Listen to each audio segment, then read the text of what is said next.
যদি আপনিও একটা রিটেলার আর করেন এইপিএস ট্রানজ্যাকশন, তাহলে আজকের এই গুরুত্বপূর্ণ সূচনাটা শুধুমাত্র আপনাদের। আসুন আপনাদের সবাইকে এটা ভালো করে বুঝাই।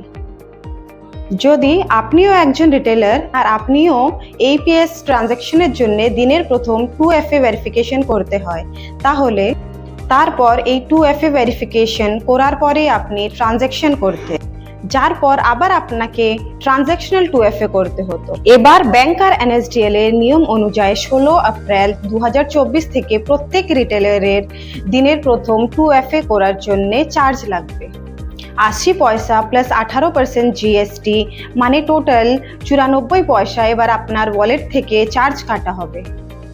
আমি আপনাদের আবার এই কথাটা জানাতে চাইছি, এই চার্জটা শুধুমাত্র 2FA ভেরিফিকেশনে লাগবে, 2FA ট্রানজ্যাকশনাল ভেরিফিকেশনে নয়।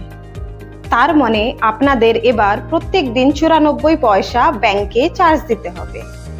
এর সাথে একটা সুখবরও আছে, ইজিপে নিজের কোনো প্রাইম রিটেলের কাছ থেকে সাকসেসফুল ভেরিফিকেশন 2FA চার্জেস নেবে না।